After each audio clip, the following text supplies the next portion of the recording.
Well, everyone, it's Shane Kanto, your Wasteland Reviewer, and welcome to Lost in the Wasteland, my weekly interview show where I learn a little bit more about somebody else's perspective on movies.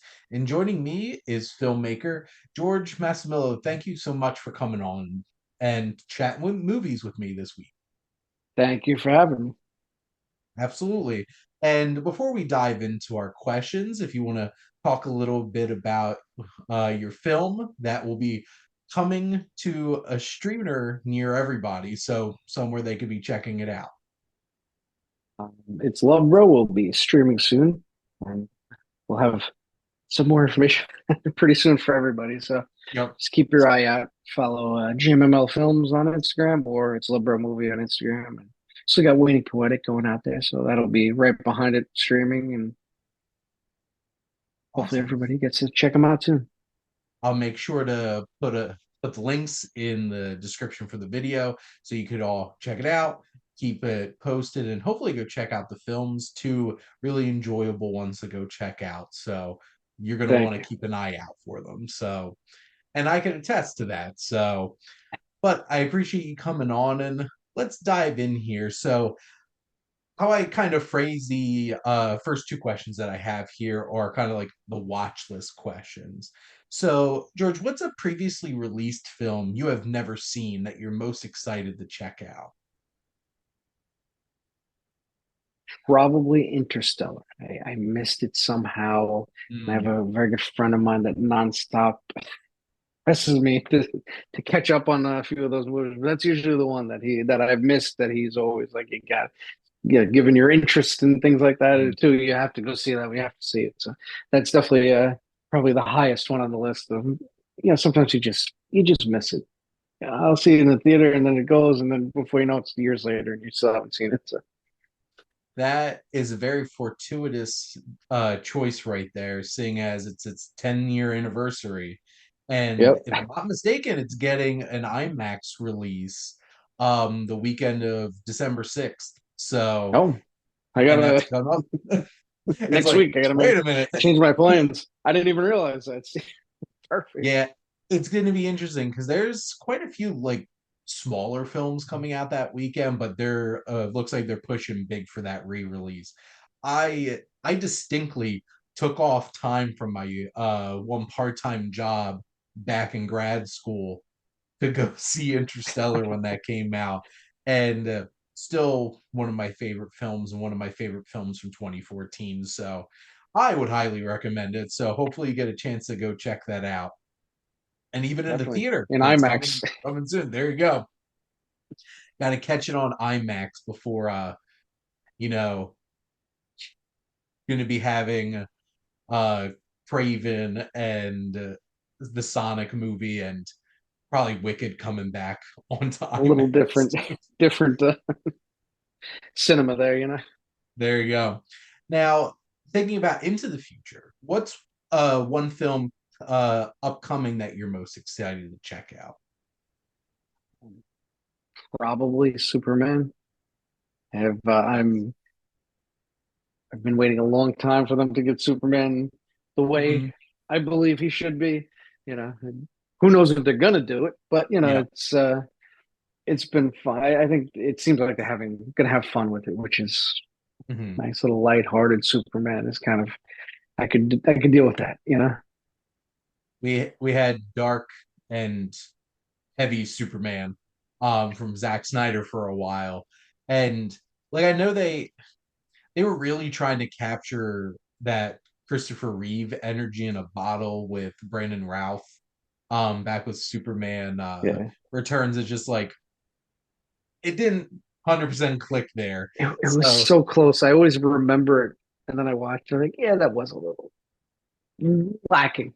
I don't, mm, but trying to capture that spirit again. And I have some pretty good faith in James Gunn, especially when, he made Guardians of the Galaxy work. So, yep. and that's impressive because they were a bunch of nobody heard of these characters. So I would assume that he can make Superman, right? So, Yeah, he but seems to love the characters, and mhm, it's fun. It just seems fun what we're seeing, the little things that we're seeing so far. So I'm looking forward to it. I This might sound weird, but it the casting that I'm most excited about that movie is probably Rachel Brosnahan as Lois Lane because I love her so much from Marvelous Mrs. Maisel. And when I heard that she was being cast as Lois Lane, I'm like, that is perfection.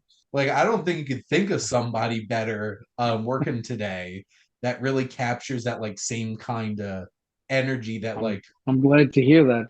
So I know her less than probably I should have. mhm.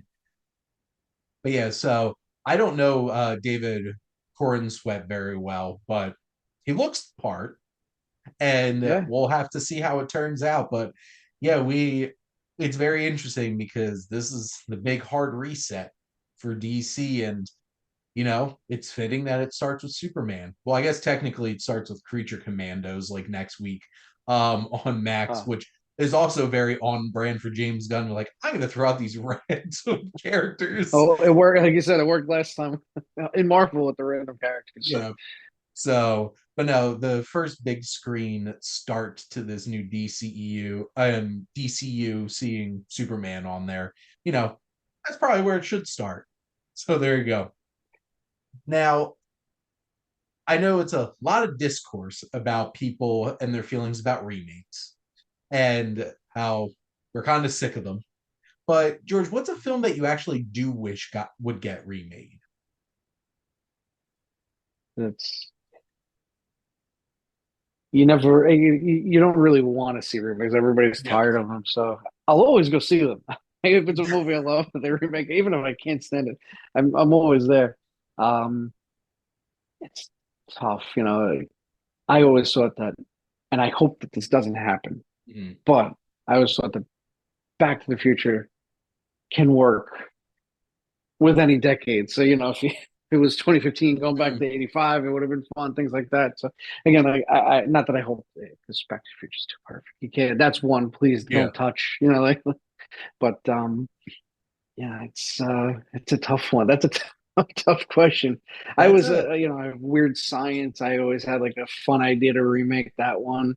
But it's tough to say. I want to see a remake of something. I'm sure there's a film mhm. with a great concept that I didn't like the end result of, but It's very interesting because there's a lot of those films from like the 80s that really felt like that magic in the bottle, like a weird science. Um, Also, Back to the Future would be quite interesting going back 30 years to, 1995. Just like, geez, I'm like, I don't like the sound of that. nah, 55 was a lot further back from 85 than that feels. Well, that's the thing because, watching in context, yeah, the 50s felt so much farther back from the 80s than we're going to be in 2025. So yeah, that's only 1990. Crazy. What do you think And about it that way? maybe it's because we're a little bit older. I don't know. I feel like these last two decades kind of blend together. It's almost like things were more blended. And Waiting Poetic, I actually skipped the decades for it was like 96, and I skipped 2000 and 2010, the one right at 2024, because they kind of it's very similar decades to me. It's like each Well, before that it felt more things changed and grew and hmm, were more special and unique. yeah, the aughts and the 2010s, I don't know. I don't feel like they really stood out that much from each other. And maybe it's just too close to it to really notice the differences. And then ever since 2020, this has just been a blur. Yeah. So the I can't even 2020s, believe 2024. It just doesn't feel like I don't know what happened. Something happened. These I made a couple movies. I mean, that's there you go. But that remake conversation's definitely picking up a lot of steam right now with last week they released that How to Train Your Dragon trailer. I'm just like, but why? Like, it's just like everything's CGI in it anyway except for like Hiccup and Stoic. Why are we doing this? But, the live money. action Lion King. Yes, which wasn't really live action. It's just different kind of animation and worse because why? And they just released a trailer for Snow White, And Oh, I didn't see the trailer yet. I'm just like, but why? You took like a 70-minute movie and you're probably going to make it a 2-hour movie. What are you adding to it? And, you We're know, gonna find out. we're going to find out. Based off the trailer, it seems like they're going to have like this whole entire subplot where Snow White tries to take down the evil queen's empire. It's just like, this is, I'm like, okay, Yeah. okay. I guess you have to pad the runtime somehow because you're definitely not releasing a 70-minute movie in 2025. I'm all Um, for that. If it's that's all you need, then do it. That's make it fun. Get out. But I hope everything's great. I always say that, even when you have no. that feeling that it's not gonna Well, be. that's the I thing. hope I walk out blown away. I have never walked into a movie hoping it was Yeah, bad. and I've people do that walked these in, days. I feel, but yeah, I've walked into plenty thinking that it's bad. And it's pleasant surprise when it's not. So, we yeah, do our best. Now, last time I asked what's your earliest memory of going to movies, but what's your fondest memory of going to the movies? probably the Phantom Menace. I think at that Nice. age for me, and it was literally a lifetime at that point from Return of the Jedi to a Phantom Yeah. Menace, and it was before like buying it on your tickets on your phone. I remember they were sold out everywhere, and a friend of mine knew somebody that had tickets, so I had to meet him in the parking lot to buy movie. I was like buying movie tickets from a scalper before. It was like nothing. You never had anything like that before, and it was just And I know everybody looks back on that movie and hates it these days, but I can admit that I was not disappointed walking out of that theater.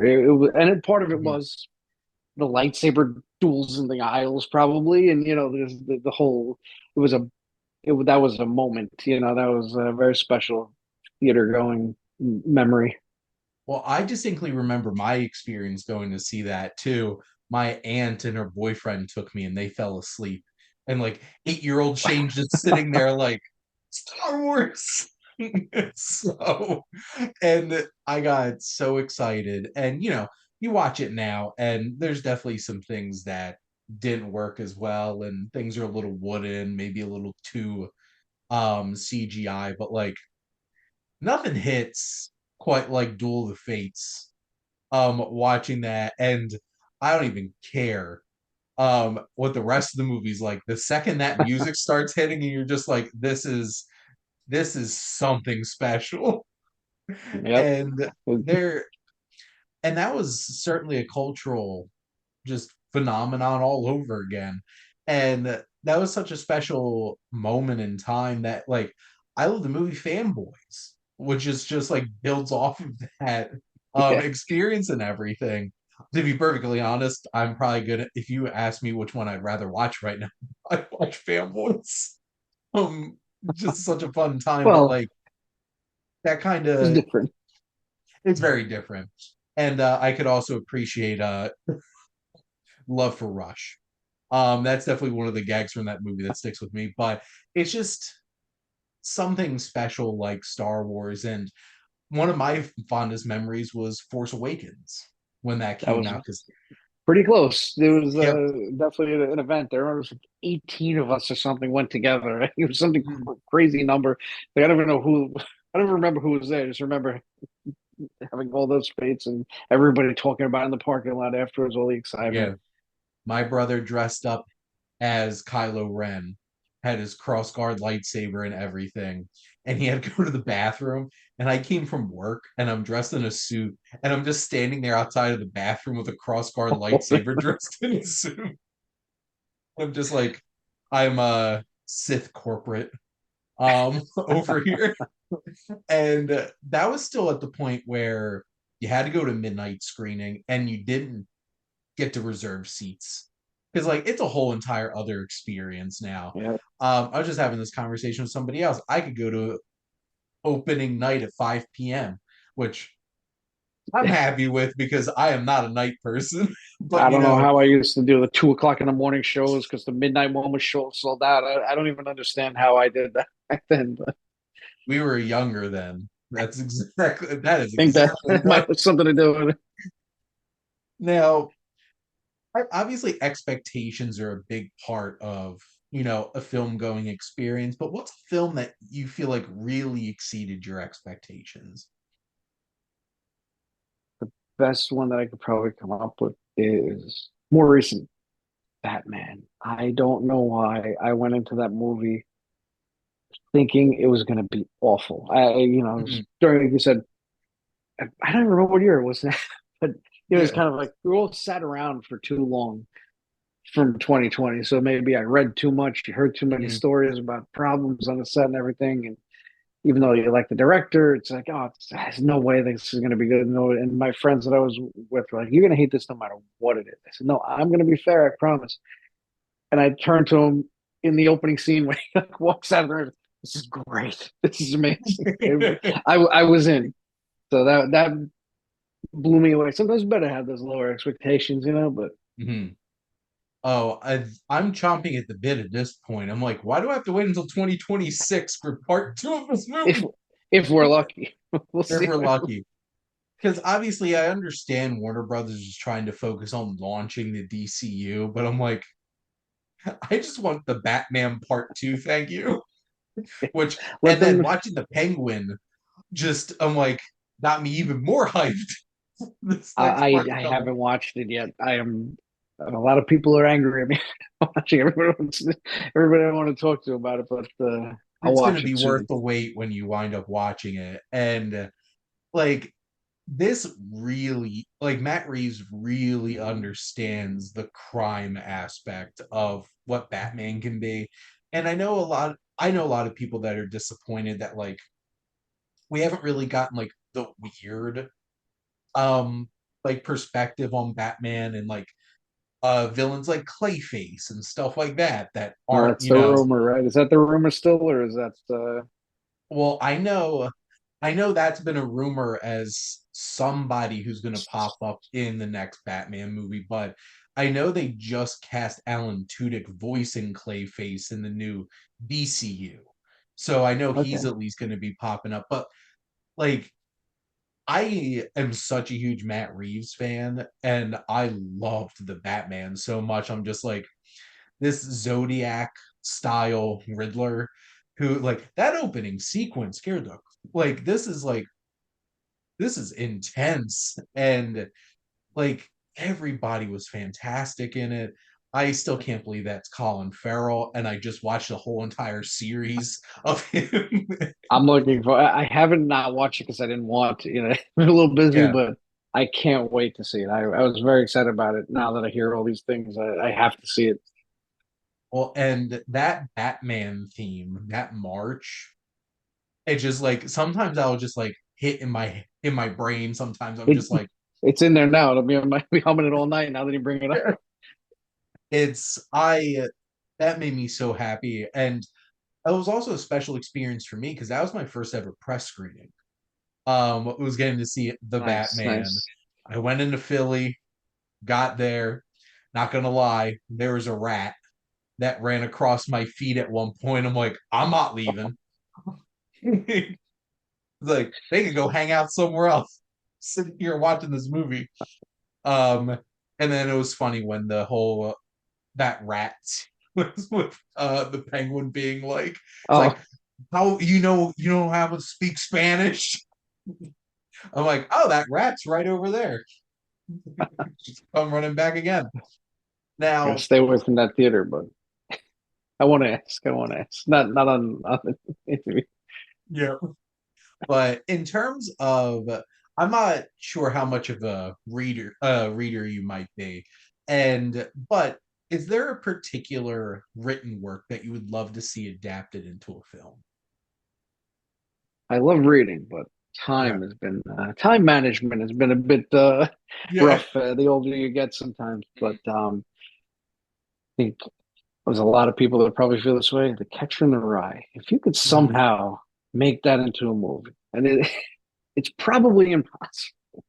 It's a very difficult. I wrote a script that I always said is kind of my Catcher in the Rye. It's nothing like. Yeah, it's not Mhm. half as good, not a quarter as good. But that's one of those movies I would love to see somebody. I would love to tackle it, but I would love to see somebody try to bring that to the screen. I feel like somebody missed a boat on that one because I feel like Timothy Chalamet totally would have been the teen actor that they would have cast in Catcher in the That's Rye. well, John Cusack apparently that was his dream project that he always wanted to get made. I remember reading that a I could couple also places. see that Yeah, 100% if somebody in the 80s decided to make Catcher in the Rye and have John Cusack in that. They're just that's the thing, right?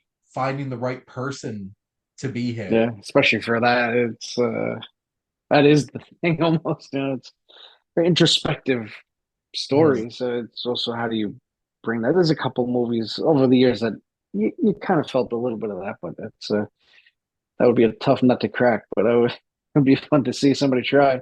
Well, and the towering expectations that would come along with it would be certainly interesting for sure.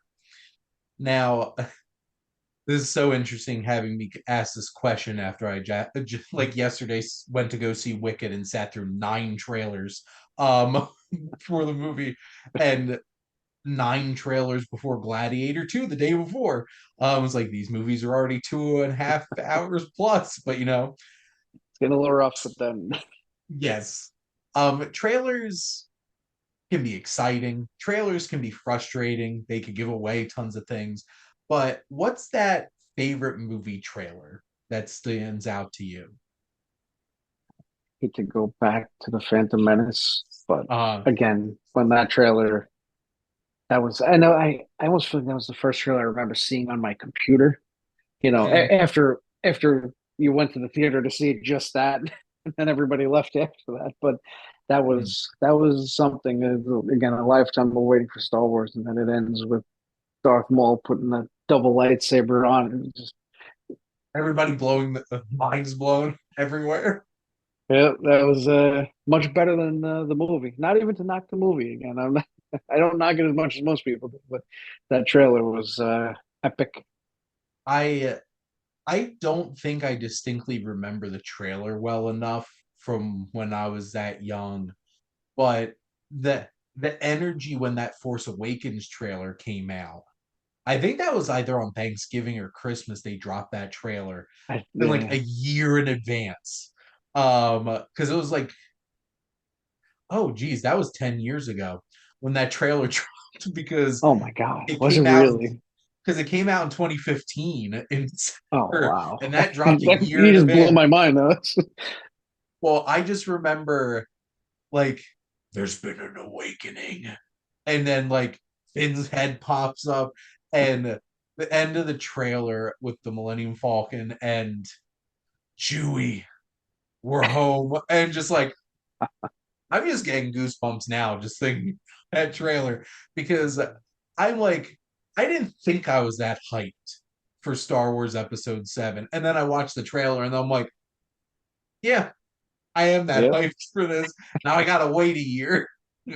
But it's like sometimes like that's the power of a trailer.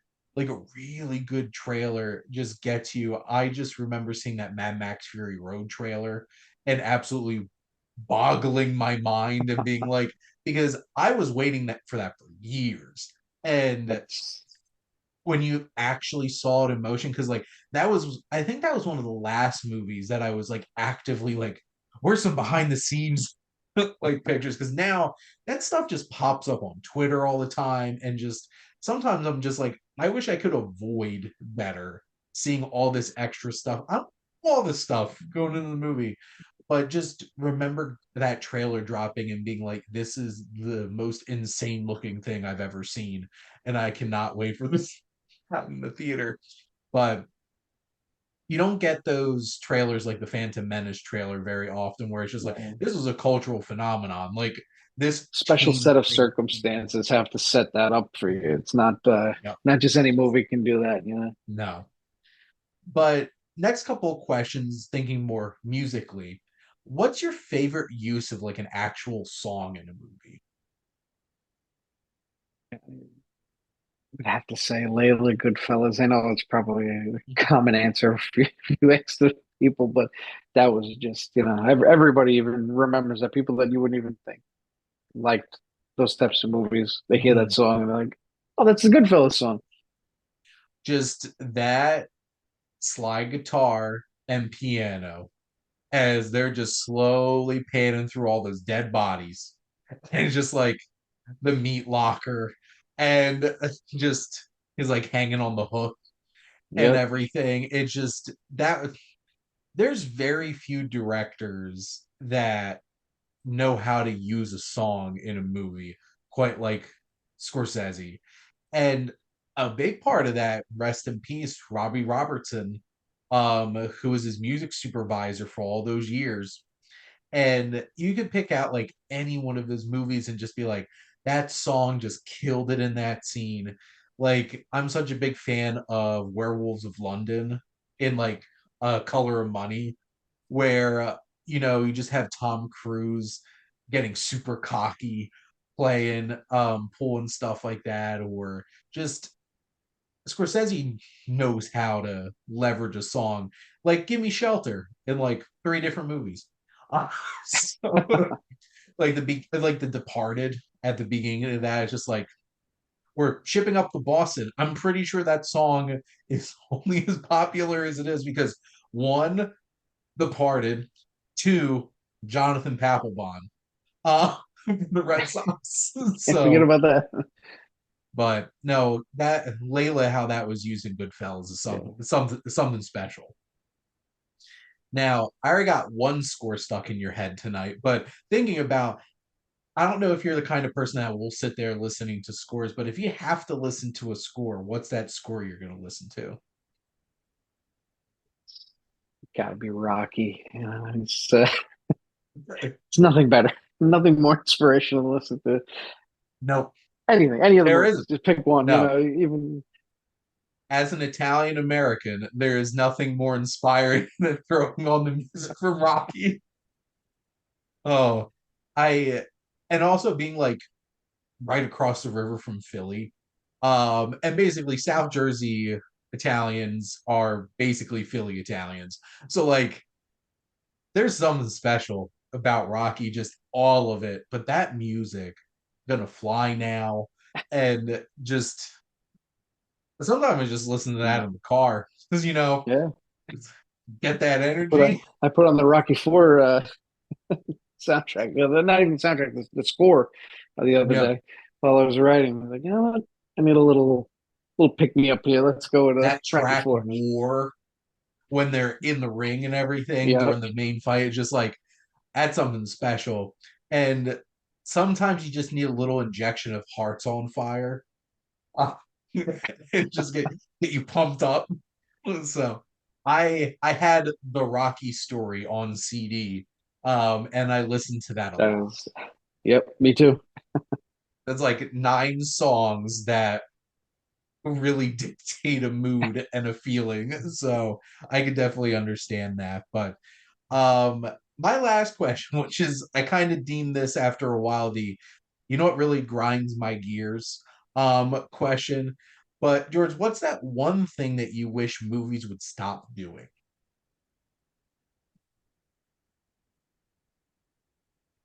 I guess it's easy to say overusing CGI.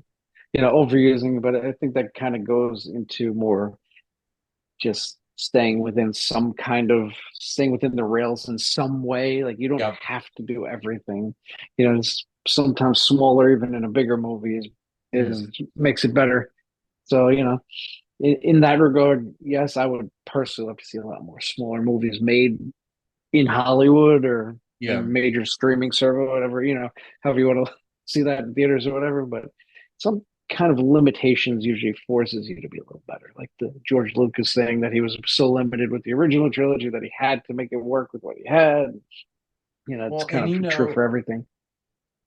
we live in a world where Godzilla minus one came out, which cost like $15 million, which $15 million is a lot of money, but in the world of modern cinema, it is not. And Yep. that blew my mind sitting there in that theater, just being like, how did this cost this little? And the I already brought this up. I saw Gladiator 2 and Wicked this weekend. My realistically, my only real big criticism of Wicked, which I did absolutely love, was you know up close, they use a lot of practical sets. But then you see like the Emerald City is just a giant CGI green metropolis, and it's just like, you know, I wish it was a little bit more tangible. And then Gladiator 2 even used a lot of CGI. And it didn't even look as convincing as it did in the first Gladiator, and that movie's 24 years old. But it was a mixture of practical, a lot more practical effects with CGI back then. And this one definitely felt like, yeah, you could just lean in the CGI. We had the technology. I'm like, but do you have to? You But don't have to, but that's the expectation. Like you want to be able to see literally everything that's imaginable, and there's something missing about that practicality of things. And sometimes it's like, I know people will be like, oh, that looks kind of cheesy, practical effects. I'm like, but it's real, it's tangible. I don't care. it's like Like, show a kid now Star Wars, the original trilogy, the see the you can see the reaction. My nephews, I show them those movies mm, most of the time. Like this isn't real. Like, what? And that is. yeah. Well, and this is a seems like a random example to use, but I literally just rewatched this last night. Is Tim Burton's Sleepy Hollow. Everything is so practical, and like even down to like, heads getting chopped off and rolling places, but like it's real. It's like that was physically there, and it felt like I'm sitting here in this experience, like actually seeing all these things. And like it works.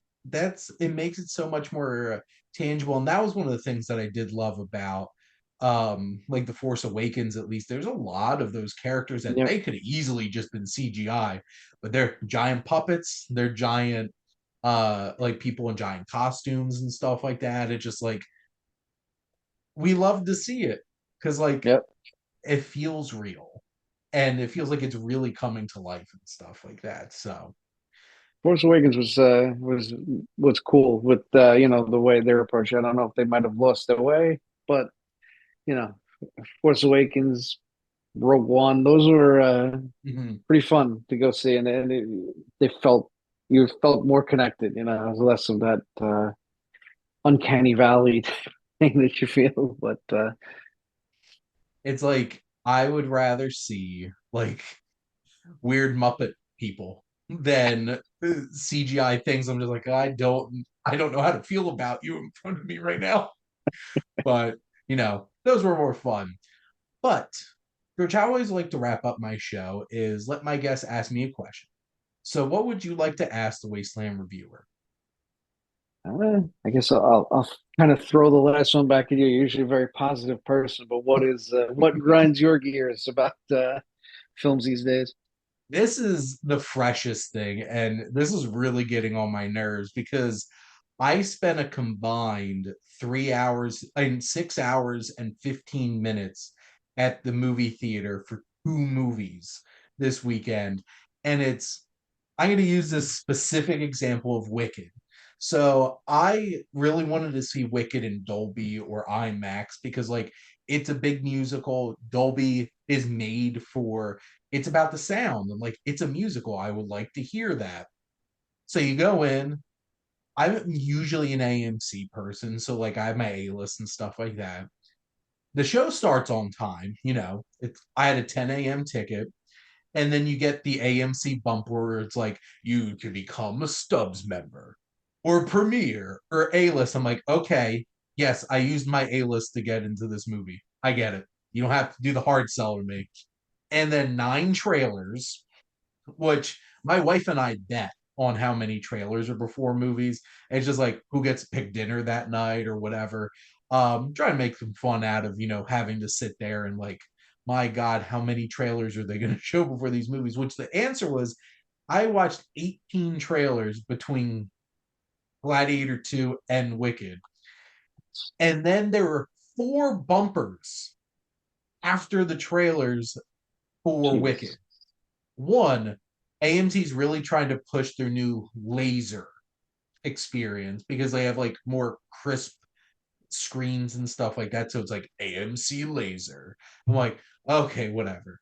And then they have what used to be that bumper where like people are just, in their seats. The one guy like, oh, throws his popcorn up like an idiot. But now it's this whole entire like elongated thing where these like this guy and this girl definitely are flirting and seeing themselves in different movies. And it's just like, okay, I get it. And then Nicole Kidman.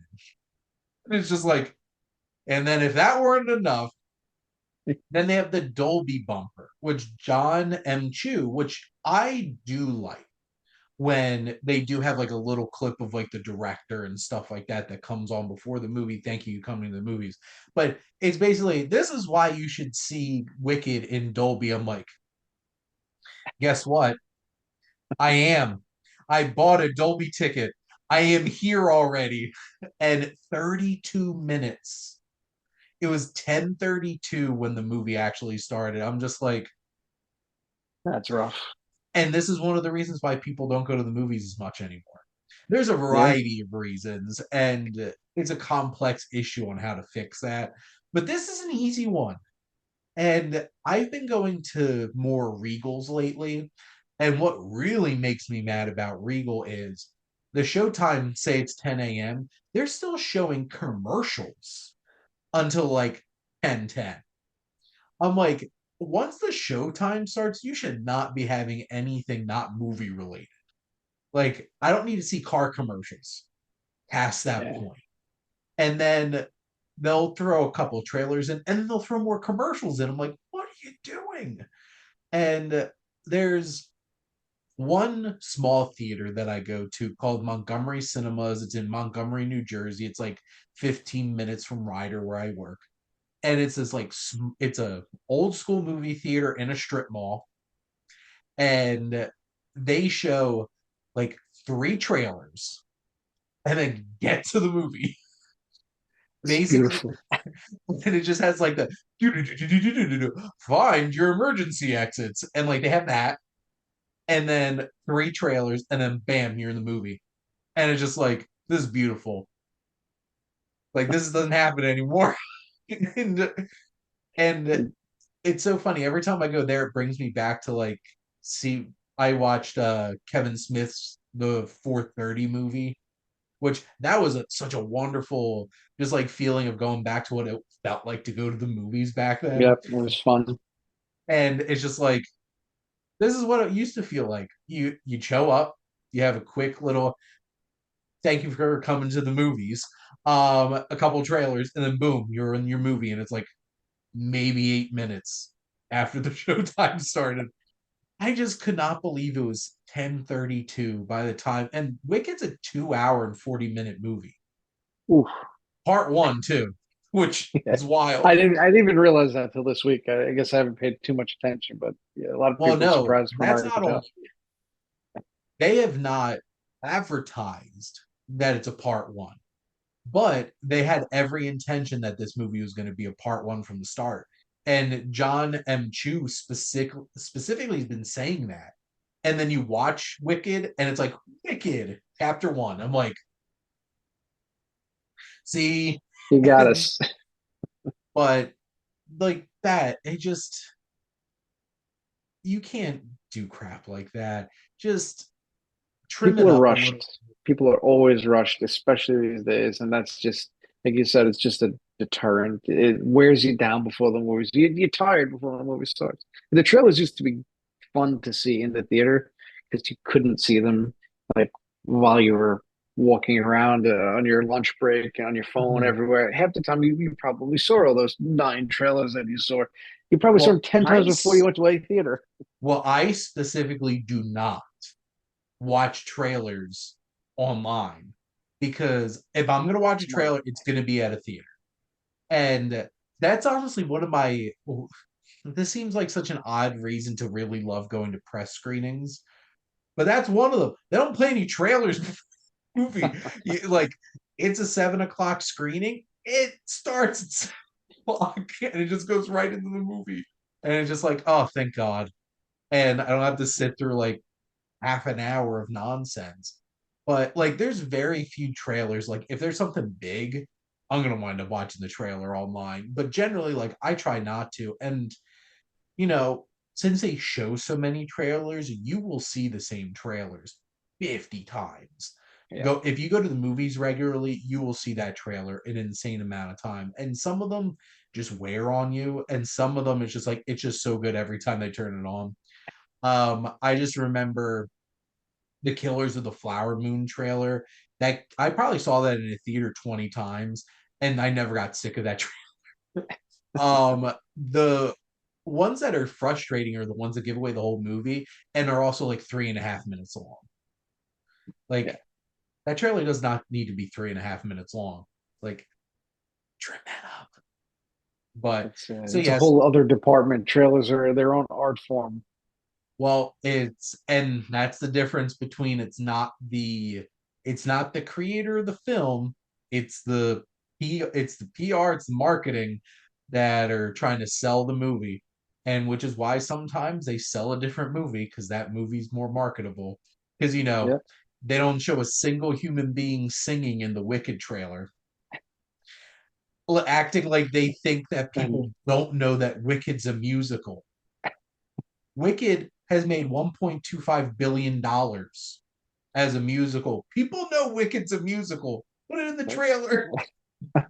I'm not the biggest musical guy, so they might be targeting me. Well, that's exactly why, because they want to trick you to the theater to see it. And then they're like, well, some of them will be mad, but at least they're there. We got their money once. Was the So, audience singing along in your screening, or was that limited?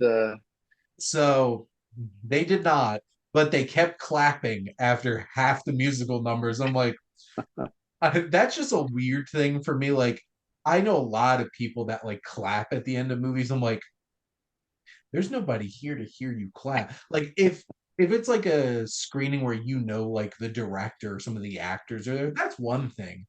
Like, congrats, but like, was sitting in AMC in Cherry Hill, New Jersey. Nobody from Wicked was there, but people were clapping at the end. Like, I get you enjoyed it. I'm just not that kind of person. I'm not going to clap at a screen that nobody's going to hear it.